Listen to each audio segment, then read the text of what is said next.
What's up, my beautiful people? We're about to do a podcast. Stand by.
Talking about like seeing people through the lens of Christ or looking deeper into people's actions. Sometimes it's easy for us to look at another person and like how they're acting and just see the surface of it and be like, well, that person's just a jerk or an idiot or ignorant. Mm-hmm. But Bishop Cindy said it really cool today when she was like, don't judge somebody from the chapter you walk into because you don't know how their story started. And that's so true. It's easy for us to look at someone else and make a judgment on them. You know, we talk about... Based on nothing. Right. You don't know anything. Right. Prior to that moment. Yeah. And like it's easy for us to be like, oh, well, thou shalt not judge and all of that stuff. But we do it all the time. I do it all the time. It really is kind of like a survival mechanism in some instances, which is ironic because people's negative actions are also derived from a survival instinct, I think. Yeah.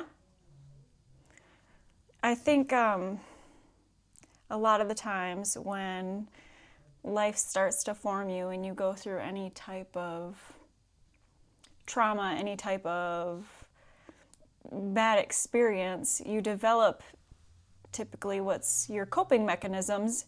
And then when you come into a situation later in life, you know, that might drive your actions, past experiences. And you're like, oh, well, I'm going to resort to that. And a lot of the times it leaves you in fight or flight. And I think when you live a life that's always a little bit chaotic, you spend a lot of the time in fight or flight. I know personally, I have lived, I want to say, my entire life up until I started my own healing journey in fight or flight. And it's just surviving. Mm-hmm.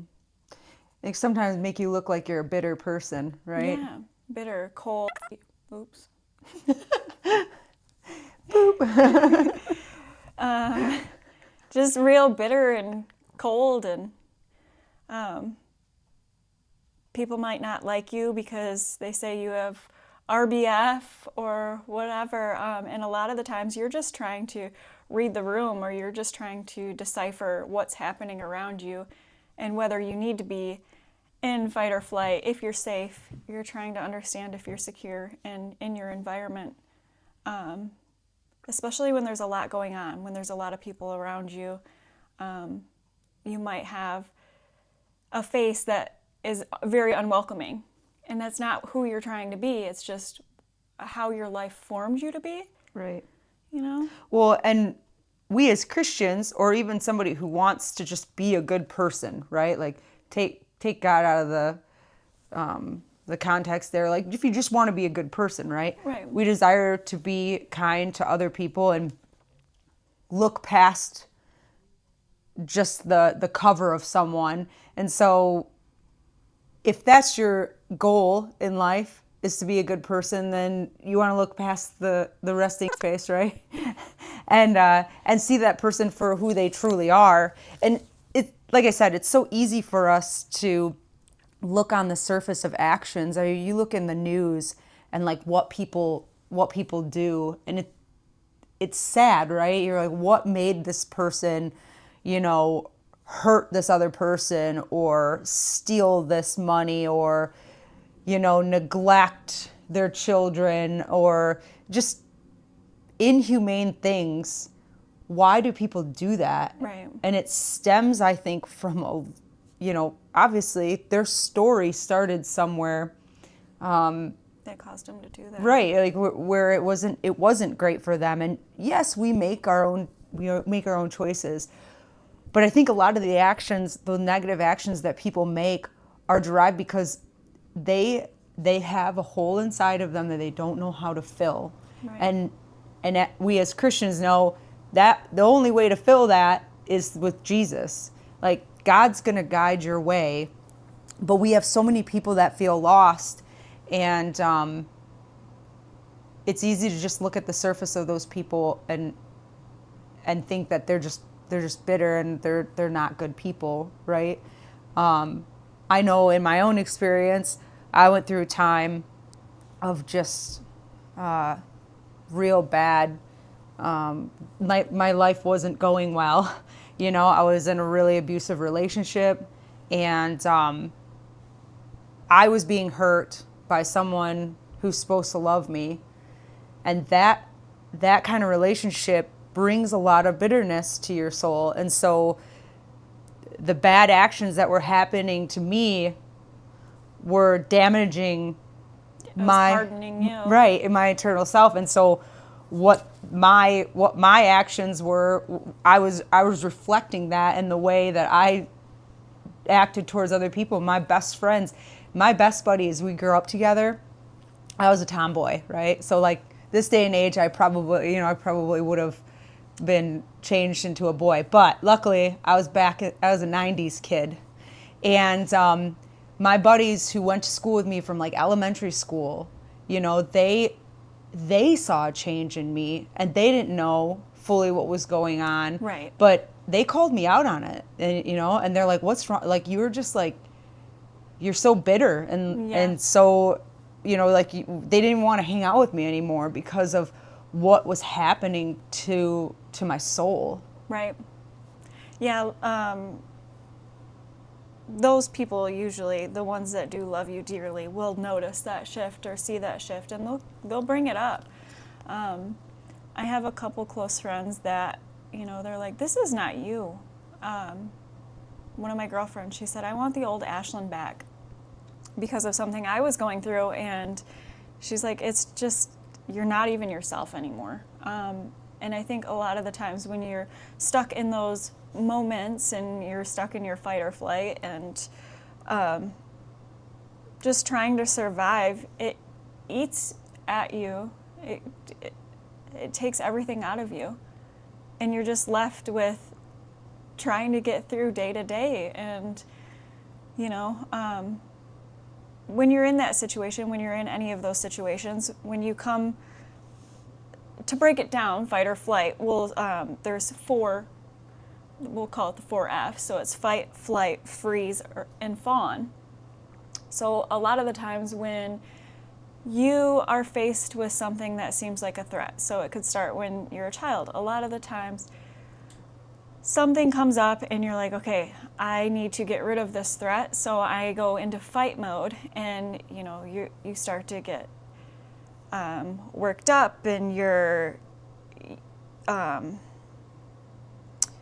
looking for some type of security and control over the whole situation. So you may start yelling or, those types of things. And then with flight, it's your escape. You get your anxiety. how am I going to get away from this? What do I need to do? And you start, a lot of the times, plotting. How am I going to get away from this? And sometimes like it's not possible, or it's not possible right now. So then you become the freeze stage, where you're just immobilized. You don't really know what to do. You just feel stuck. And then if you still have to stay and you're still there and you're in it, then you just become the fawn stage, where in order to survive, you start doting on that person. You start apologizing for things you shouldn't be apologizing for. Anything to just continue to stay in that survival mode. And I think that I've spent majority of my life doing that. And that's how I got on my healing journey. When I told you, like, I feel like I need God. And when I went into church, I just knew I was where I needed to be, because I need to heal those parts of me. For me, I need to heal those parts of me for my kids, you know. My son's 15, my daughter's 1.5, and just having a boy is different. You're a boy mom, so you know. Total boy mom. It's different. So when I was blessed with a little girl, it was, I don't want her to go through the things I went through. I never want my son to go through it either, but seeing this little girl, I'm like, I am forming who she's going to be, the woman that she's going to be one day. And I do not want her to live a life anything like I lived. And I think that can be good or bad. Well, and being in a situation that hardens your soul like that, it makes you do crazy things, right? It makes you act. It makes you act out of character. Like I said, I wasn't myself. I want to make reference to a Bible verse in the Old Testament. When my heart was grieved and my spirit embittered, I was senseless and ignorant. And you literally will see this, especially in domestic violence situations and like human trafficking cases. You'll see the victim will be the irrational one.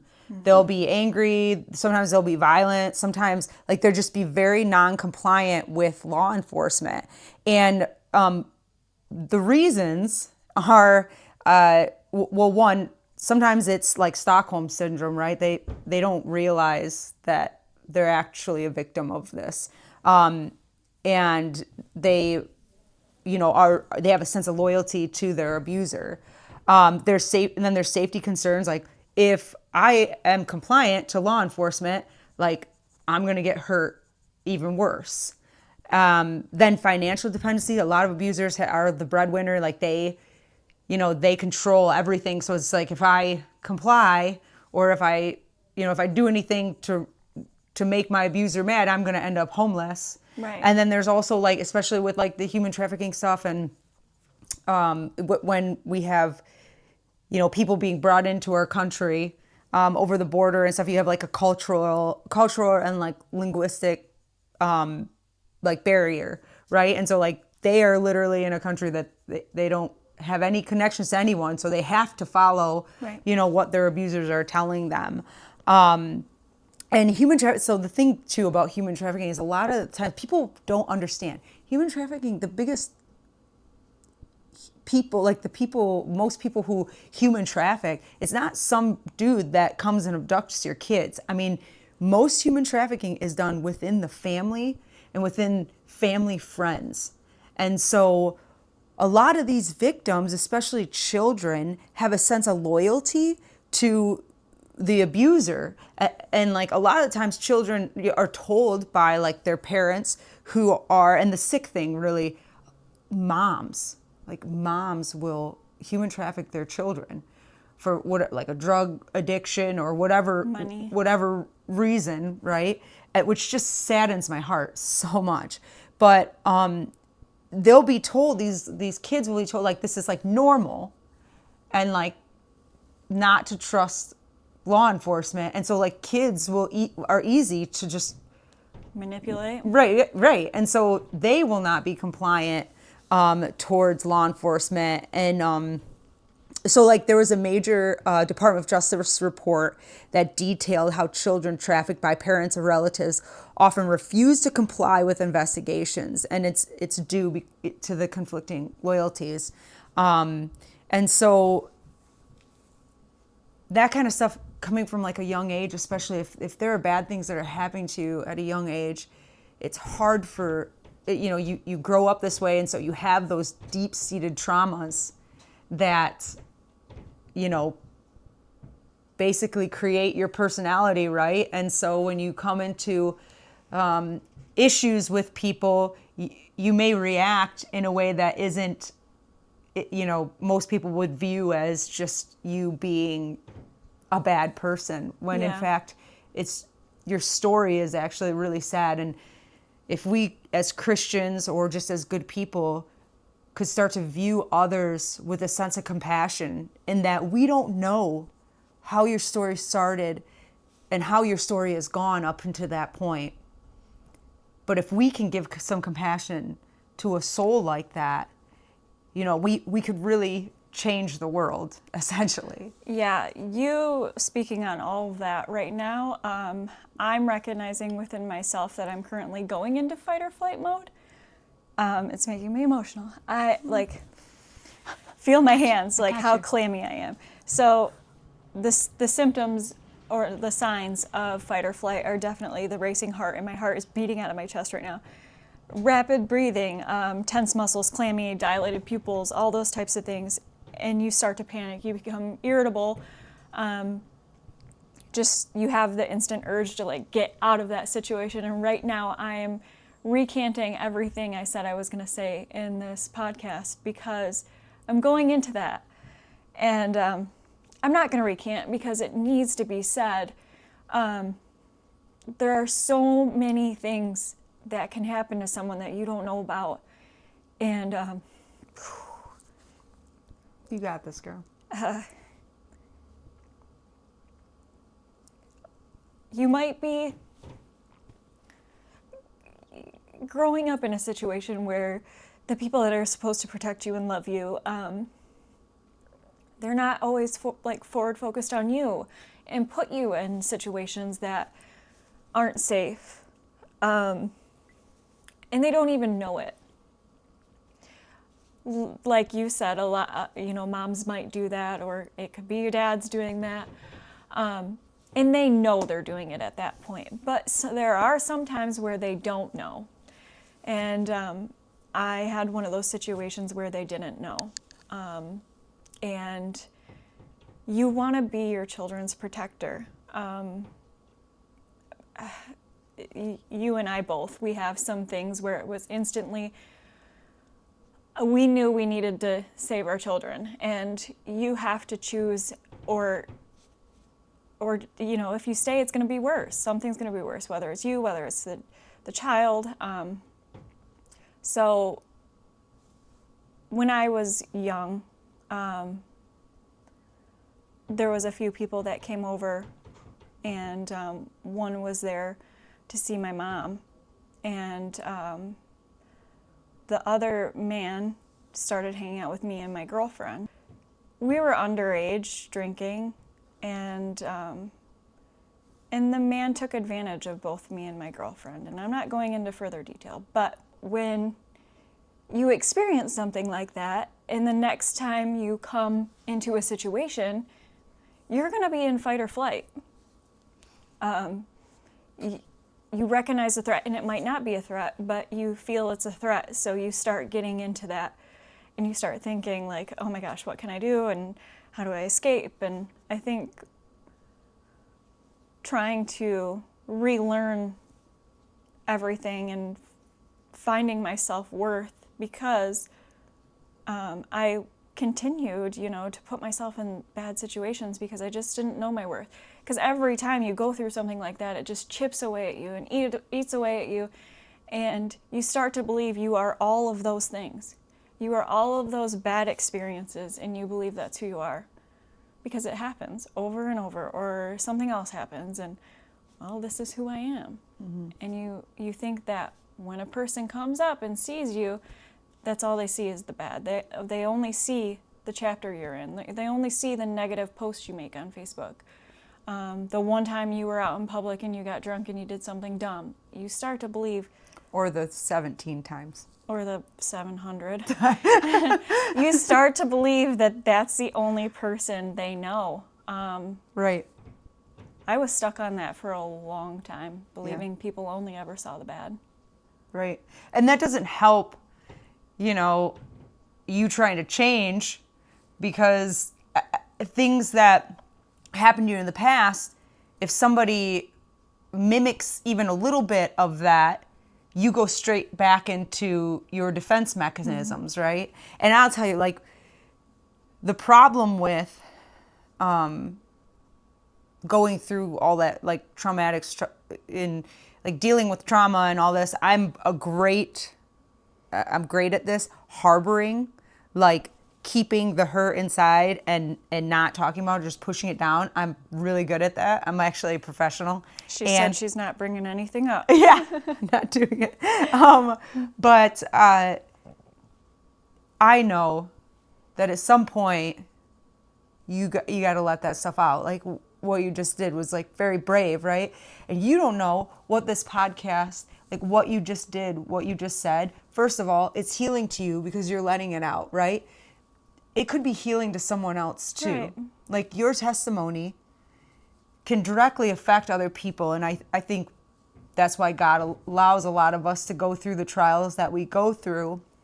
But then he guides us, right? Because he's you're gonna go through these trials, but don't harbor, don't seek vengeance, don't harden your heart, don't isolate yourself. All things vengeance, not so much. I'm really good at harboring, though, and isolating myself. But those things are just going to keep you bitter, and it's not going to help grow the kingdom of God. It's not going to help you, if you desire to be a good person, to be a good person. Right. It's going to actually directly affect your actions towards other people. And so... The first thing you should do is give yourself compassion. Right. Yeah, for sure. Wow, dude. Don't judge yourself. Don't you judge yourself on things you've been through, and don't judge yourself on the fight or flight. That's, again, your coping mechanism. That's how you learn to survive. So give yourself grace. If you're not in a threatening situation and you feel it coming up, try to retrain your brain. How can I think differently? How can I act differently? I recognize I'm here. This is a trigger. What can I do different? And I would go see a therapist and I would word vomit all over her office and go home and deal with the same thing that I was going to therapy for. And nothing was helping. So then I just decided, I'm just going to go to therapy and I'm going to spew everything that happened in the last week. And then I'm going to leave there and I'm going to go through it again for another week. Yeah. So instantly, when I was leaving her office, I was in fight or flight, and I was getting prepared for the fight. I was getting prepared for what I needed to do and what I was going to endure. And I get an iced coffee because I needed something cold. And I would just hold my drink, and I'd be so excited. I just did therapy, and my next therapist actually told me that was a coping mechanism. Needing that cold, holding that cold drink brings you out of that fight or flight. Mm-hmm. And I had no idea. And she said, that's why you crave it. Another coping mechanism to get out of fight or flight is sour candy, because it heightens your senses and it can make your brain think about different things. They actually tell you to do it for anxiety attacks too. Yeah. Because feeling the carpet with your it's like a sensory thing. It focuses your brain on a different feeling than what you're feeling here. Right. Yeah, that totally. The thing too is that I have found with dealing with my past traumas and my anxiety levels, because my anxiety gets a little high sometimes. the more I pray and just be completely real with God about Yes. how I'm feeling, that helps a ton. And it, you know, everybody deals with trauma. I think the biggest thing that I hope people can take away from this particular podcast is that the next time you're out in public or even dealing with people in your life, look a little deeper. Gosh, yeah. The woman that I am today is not the woman I was at 17. Is not the woman I was at. I wasn't a woman. I was I was a young girl. I was a teenager. But the person I was then to the person I am now. If you come in and you meet me now, you have no idea I was that person.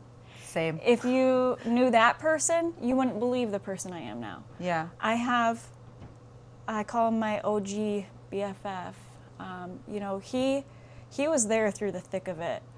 And I was there through the thick of it with him too. And seeing the people that we are today, you wouldn't believe that we are where we are. Like, if you stay stuck, if you stay in that situation, you're absolutely going to be a product of your environment. But if you choose differently, if you choose a healing path, if you choose to get into your faith, you can do incredible things. You can change. You can go after those goals and those dreams and aspirations. Yeah, and I think that being said, when you've dealt with a life like that and you find your way out of it, you become such an important person for the kingdom of God, because you know what it feels like. So you can reach people a lot better than somebody who hasn't been through the things Right. that you've been through, right? And that's why I'm trying to be encouraging to everyone that if you can just look a little bit deeper in someone, maybe you can reach something inside them that brings them out of that darkness. Yeah, and be kind and compassionate. You just don't find it anymore. Yeah. I mean, especially in this day and age, I mean, you see so many videos on like bad things that happen and the bad things that people do. And it's easy, like I said, it's easy to just be like, oh, that person's just a bad person, but you don't know their full story. You don't know where their mind is at. And I mean, mental illness is a serious thing that we deal with, especially around this region. Yeah. And so if we can just find a little bit more compassion in our hearts to see people for the soul that they are, not the the way they act in the flesh, but who they were created to be. I mean, you want to be a good person, you want to be a good Christian, help pull that person out of their darkness. If you know that they're going through something that you are familiar with, that you've been through yourself, try to reach them. Yeah. And dig deeper, look deeper into who they truly are, because you might be able to connect with them in a way that nobody else has been able to.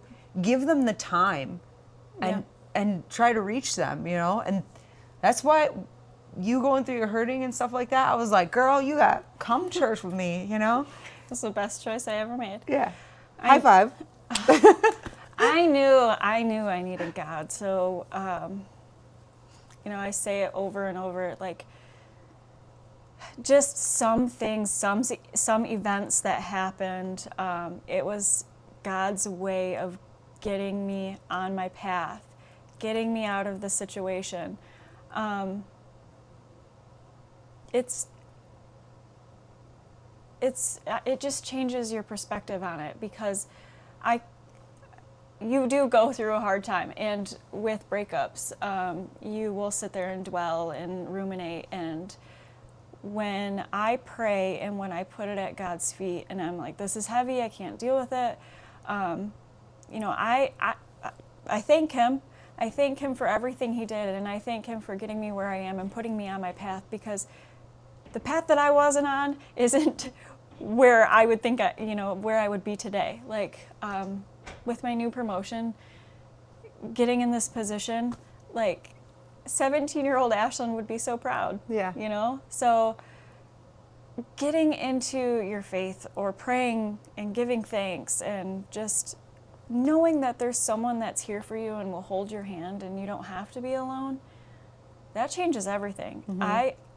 When I moved into this place, I didn't have this couch. I didn't have a bed. I was sleeping on the floor of my daughter's bedroom. But I knew I needed to go, and it was time to go. And I was so alone. And going to therapy, my therapist was like, I know because one, I no longer fit in the box that I was in. And she said, if you want to touch the stars, your feet have to leave the ground. And she says, I know you're going to feel like I want you to be alone. I don't want you to be alone. And she's not, she doesn't talk to me about religion by any means. But when I got into it more and praying more, it was like, you're right, I'm not alone. You're not. I'm not alone. I can be alone, but I'm not alone. Mm-hmm. You're never alone. So hopefully this podcast helps somebody to understand, right? Yeah, and we said we were going to be raw and unfiltered. That's so kind of you were a lot more raw and unfiltered than I. Oh gosh, I give kudos to you. Yeah. Yeah, but if you know someone who is dealing with issues where they have a heart and soul, or you think that this episode, you just don't know your self-worth. Right, this resonates with anybody, share it. But yeah. Follow us, subscribe, because we're watching you. She is actually watching. She watches our stats all the time. Yeah. we just really want to reach out to anyone in need of a little bit of uplifting, because sometimes when you're going through it and just sit by yourself, if you could use a lending hand, let that lending hand help you. Mm-hmm. All right. Anything else? Any last words? I think you've spoken well. All right. Well, we love you.